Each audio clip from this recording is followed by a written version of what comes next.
Hi, this is Brian Kim. I'm going to share with you this case of a patient who had cataract surgery and then was found to have a refractive surprise. It actually ended up a little bit more minus than we intended. And so we went ahead and did the second eye, and that one was more plano. We saw if the patient could tolerate monovision. And after, a few months or so, she realized that she really couldn't tolerate the monovision. And so we decided to exchange the near eye to a distance dominant vision. And so this is this case 3 months postoperatively, and I'll show you my technique. And so you can see here there's a really nice overlap of the rexus, a nice clean bag, and you see I'm trying to find where I should make my paracentesis incision. Of course, I'm sitting temporarily like I normally do, and of course my normal hand position is going to be exactly where the previous paracentesis incision was. And so I realized, okay, I gotta, it's gonna be a little bit more awkward, but I'm gonna try to find a different paracentesis incision. I don't want to make an incision right over my previous paracentesis incision. If I do that, there's a small chance that that'll be an incision that might not be stable. So go ahead and make both incisions. I'm injecting some intracameral lidocaine now, and then some intracameral epinephrine. And then this is some dispersive viscoelastic to just stabilize the anterior chamber. And then this is the temporal incision. I'm going to use my standard 2.4 millimeter keratome incision.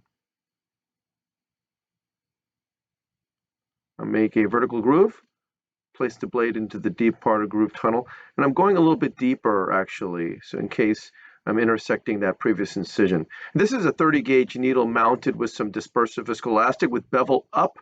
I'm making sure I get underneath the capsule right over the optic haptic junction. And when I get underneath it, I push some viscoelastic and I'm able to tent up the capsule. I'm wiggling the needle side to side over that optic haptic junction and then switching to the cannula, getting underneath that lifted up capsule right there and pushing some more dispersive viscoelastic along the entire length circumferentially, lifting that capsule off the optic.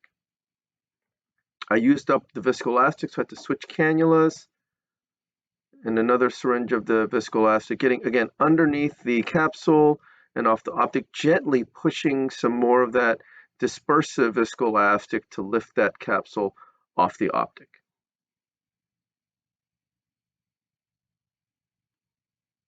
You start where it's up, and then I'm pushing and teasing.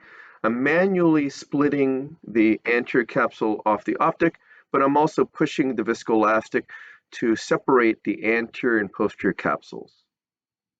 And here I'm going into the subincisional area, trying to go after that trailing haptic as well. Just teasing the optic haptic junction, making sure it's free.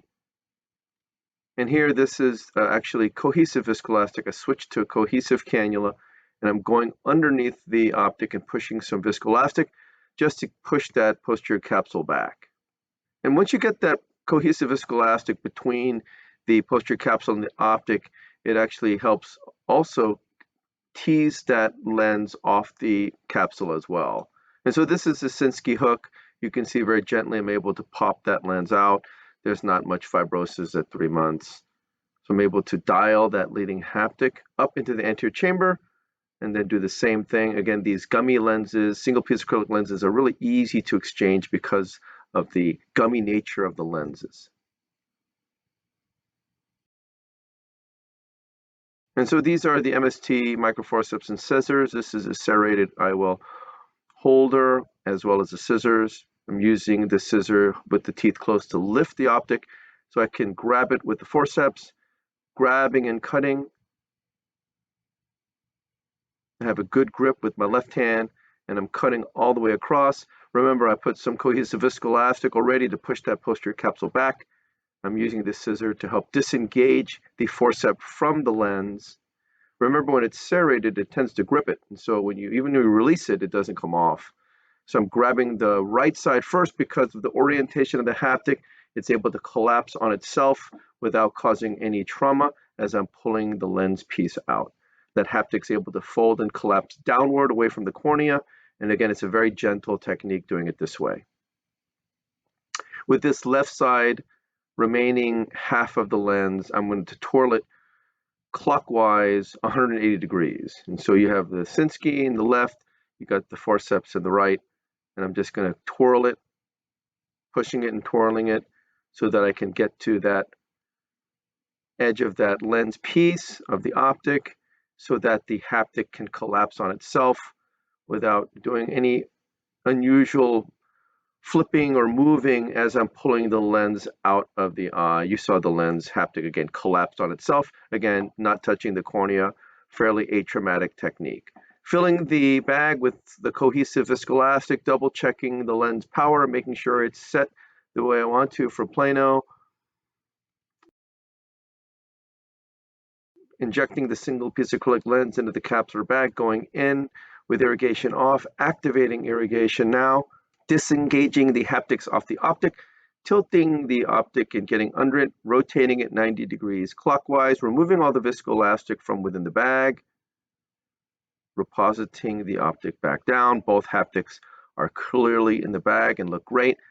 I go to polish mode and polishing underneath the rexus edge. There's some fine lens material that's there, not too much, but a little bit. So go ahead and polish that and off.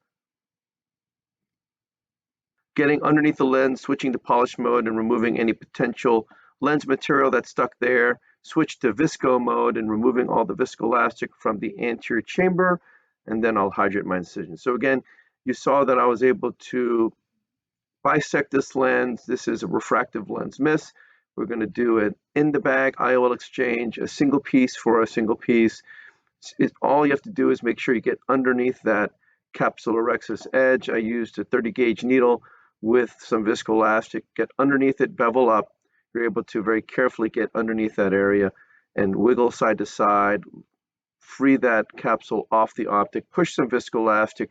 You want to get underneath the capsule to create some physical space, and this is why the dispersive viscoelastic is so helpful. Once you create that space, you can go around circumferentially and teasing off the capsule off the optic and then pushing some cohesive to fill the capsular bag, and then again protecting the posterior capsule and pushing some cohesive to create some space between the lens and the capsule. You saw I was able to dial the haptics up into the anterior chamber with the Sinski and then bisecting it with the MST microforceps and scissors in a very controlled manner, making sure that the haptic is able to collapse in a controlled manner, and then protecting the corneal endothelium, making sure with the second instrument it doesn't come up and ding the corneal endothelium. This patient did very, very well. I saw her post-op day 1 and she had 20/20 uncorrected vision. Her cornea was crystal clear, there was no inflammation, and the patient did very, very well, and she was extremely happy with her results. So I hope this was helpful to you, and I thank you for your attention.